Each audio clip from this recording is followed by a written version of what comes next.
बिस्मिल्लाहिर्रहमानिर्रहीम अस्सलामुअलैकुम वरहमतुल्लाहि वबरकातुहू रब्बि इश्रह ली सदरी वयस्सिर ली अमरी वहलुल उक़दतम मिन लिसानी यफ़क़हू क़ौली। दोस्तों, मैं हूं निदा, आपकी दोस्त, आपकी हमदर्द। दोस्तों, बात करते हैं ससुराल और सास ससुर के बारे में। आजकल की लड़कियां बहुत परेशान हैं। मैं ये नहीं कहती कि हर सास ही गलत होती है, बहुत सी जगह में बहुएं भी गलत होती है, सासों की मोहब्बत का, उनके सीधेपन का फ़ायदा उठा रही होती है।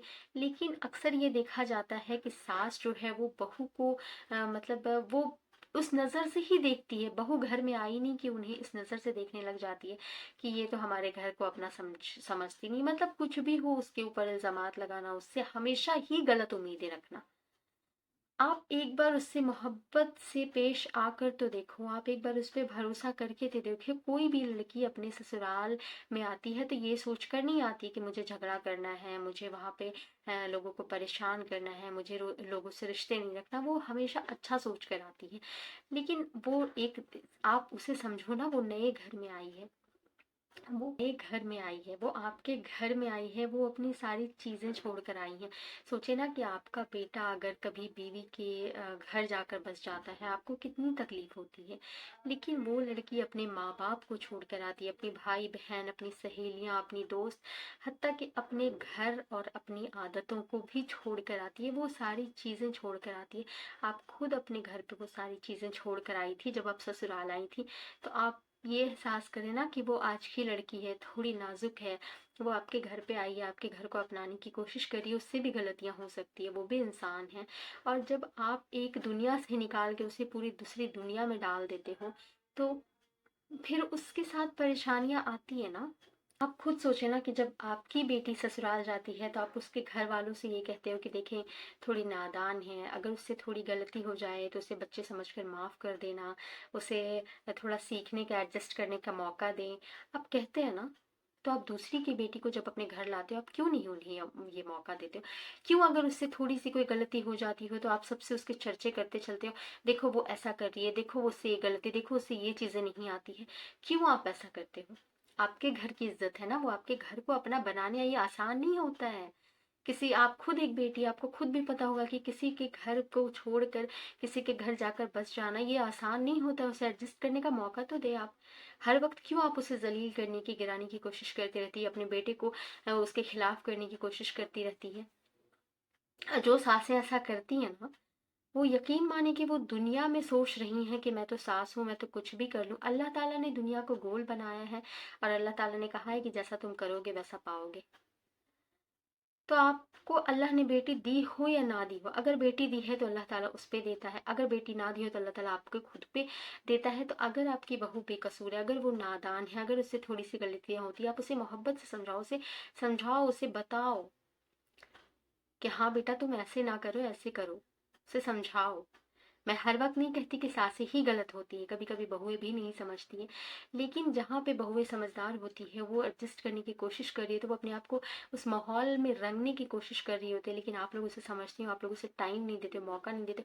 बस कुछ दिन गुजरते हैं, वो अगर उससे कुछ गलती होती है, आप सभी लोगों में उसकी चर्चे करने लग जाते हैं कि वो तो ऐसा है, उससे तो कुछ आता नहीं है। अच्छा, एक चीज़ ये भी होती है कि जब वो ससुराल में आती है और अगर कुछ बनाना ना जानती है तो कहती है, अच्छा तुमने मैके से कुछ सीखा नहीं था, तुम्हारी माँ ने कुछ सिखाया नहीं था, तुमको सीख कर नहीं आई हो।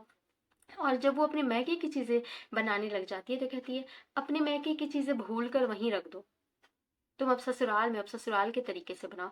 तो भाई उसे भी जीने का मौका दे, वो भी इंसान है, वो सीख कर आई है, वो चीज़ें आप लोगों को पसंद नहीं आती। और जब वो आपकी चीज़ें सीख रही होती है तो आप उसे टॉर्चर करते हो कि तुम्हें आता नहीं है, तुम सीखती नहीं। वो भी तो इंसान है ना, उसे भी तो मौका देना, उसे मोहब्बत की ज़रूरत है। वो सब चीज़ें छोड़ कर आई हैं आप लोगों से मोहब्बत पाने के लिए, आपको अपना भाई बहन माँ बाप मानती है, तो आप उसे मौका देना मोहब्बत से जीने के लिए। क्यों आप एक सास बनते ही अपना वो समझने लग जाती है। आप उसे अपनी बेटी भले ना समझे, लेकिन अपनी बेटी की तरह तो समझ सकती है ना, वो भी तो किसी की बेटी है ना। उसे भी तो उसके माँ बाप ने उतनी ही मोहब्बत से पाला है, उसे भी उसके माँ बाप ने उतनी ही अरमानों से आपके घर भेजा है। जिस तरह आप अपनी बेटी के साथ तकलीफ बर्दाश्त नहीं कर सकती, कोई भी माँ बाप अपनी बेटी के साथ होते हुए तकलीफ बर्दाश्त नहीं कर सकता। कभी कभी तो ये होता है कि अगर सास अच्छी होती है तो उनकी जेठानियाँ या उनकी देवरानियाँ उनकी ज़िंदगी में जहर घोलने की कोशिश करती रहती है। तो आप लोग ये क्यों नहीं समझते कि मेरा रब सब देख रहा है। आप दुनिया में छुप कर कुछ काम कर लो, उसकी चीज़ें उसके पास, उसकी बुराइयां उसके पास, उसे गिराने की कोशिश, उसके कामों में ऐब निकालना, उसके ऐबों को अया करना, लोगों के सामने उसका मजाक उड़ाना, आप ये सारी चीज़ें करते हो। आप ये क्यों भूल जाते हो कि आपका रब सब देख रहा है? आपका रब हर चीज़ पे बदला लेने वाला है, आपका हर चीज़ आपका रब आपको लौटा कर देने वाला है। आप कोशिश तो करें ना, आप उसे अच्छा इखलाक रखें। अच्छा इखलाक जन्नत में जाने के लिए सबसे मुफीद चीज़ है कि आपके जन्नत में जाने का रास्ता आसान करता है आपका अच्छा इखलाक। आप लोगों के सामने तो बहुत अच्छे बनते हो, घर की बहू आपके घर में बैठकर रो रही है, क्या रब नहीं देख रहा है? क्या अल्लाह ये चीज़ें नहीं देख रहा है जो आप अपनी बहुओं के साथ आप उन्हें परेशान कर रही हैं? आप उसके साथ रहम का मामला करें ना, आप उसके साथ मोहब्बत का मामला करें।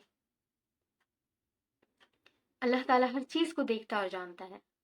अगर आपकी बहू ने रोते हुए अगर जुबान से या दिल से उसके कुछ निकल गया, आपका क्या बनेगा? आप अपनी बहू को अपनी बेटी की तरह समझकर उसे हर चीज़ सिखाएं। हर इंसान को अल्लाह ताला ने अलग अलग तकलीफ किया, अल्लाह ने अलग अलग तरीके से पैदा किया, उसके दिमाग को, उसके नेचर को, हर चीज़ को अल्लाह ने अलग बनाया है। अब आप सोचोगे कि एक गीली मिट्टी की तरह मैं अपनी बहू को उठाकर अपने घर पे लाऊं और उसको जिस ढांचे में चाहूँ डाल दूं, तो नहीं होता है भाई। अल्लाह ने नेचर वैसा बनाया है कि हर किसी का नेचर चेंज नहीं होता है। वो इतनी सारी चीज़ें एडजस्ट कर रही हैं, वो अपने पूरे घर को छोड़कर आई हैं, वो अपने माँ बाप छोड़कर आपके घर बहू बनकर आई हैं, तो आप भी थोड़ी एडजस्टमेंट दिखाएं ना। आप भी थोड़ी सी मोहब्बत उसकी तरफ देखें। आप भी उसकी गलतियों को दरगुजर करना सीखें, आप भी उससे अच्छा इखलाक से पेश आए। आप उससे हमेशा अच्छे की उम्मीद रखें। क्यों बहू आते ही आप लोग ये सोचने लग जाते हो कि वो तो आई है तो उसे ऐसा नहीं करती होगी, वो अपने घर, इस घर को अपना नहीं समझेगी, वो उसका भला नहीं सोचेगी? क्यों आप लोग उससे हमेशा गलत एक्सपेक्टेशंस रखते हो? आप उससे अच्छी उम्मीद रखें ना, वो अच्छी उम्मीद करेगी आपकी पूरी। गिने चुने बहुओं में कुछ लोग ऐसी होती है जो एडजस्ट करना नहीं चाहती है, लेकिन मैक्सिमम बहू आती है अपनी जिंदगी को, जब उस घर को वो अपनी पूरी जिंदगी वहां गुजारने आती है, तो क्यों उस घर को वो नर्क बनाना चाहिए? क्यों उस घर में खुशियों को खत्म करना चाहेगी? उसकी भी तो जिंदगी, उसकी भी तो उस घर में ये है ना जगह। वो भी तो चाहती है कि उस घर में वो खुशहाली से रहे। आप उसे मौका तो दें। और आप अपने बेटों की ज़िंदगी में ना अपनी बहुओं के खिलाफ बातें करके उसे उसके खिलाफ ना किया करें। आपका भी वक़्त था, आपका भी शौहर था।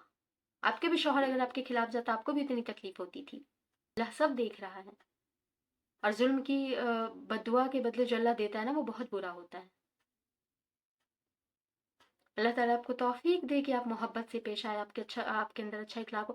और मैं बहुओं से भी ये कहना चाहूँगी, ज़रूरी नहीं है कि हमेशा सासें गलत होती है, लेकिन अगर आप भी अपना मुहासिबा करें, हो सकता है कि आप भी कहीं गलत हो, तो आप भी अपने सास से अच्छा इखलाक से पेश आए, उनको भी अपनी माँ समझें और उनसे अच्छी मोहब्बत से पेश आए, और उस घर को अपना घर समझ कर हर चीज़ करेंगे, हर काम करेंगे, तो कभी भी आप उसको, उस घर में आप एडजस्ट करने में आपको तकलीफ नहीं होगी। और बाकी अगर आप सब कुछ अच्छा करिए, फिर भी अगर कोई आपको परेशान कर रहा है, तो आप अल्लाह पे छोड़े, सब्र करें, अल्लाह ताला बेहतर मामला करने वाला है। चलिए, आप लोग अपना ख्याल रखें और अल्लाह ताला से अच्छे की उम्मीद रखें, और अल्लाह ताला बेहतर देखने और जानने वाला है किसके दिल में क्या है। अल्लाह ताला हर चीज़ को अया कर देता है। और मिलते हैं नेक्स्ट वीडियो में, तब तक के लिए आप अपना ख्याल रखें और मेरे चैनल को लाइक, शेयर एंड सब्सक्राइब ज़रूर करें।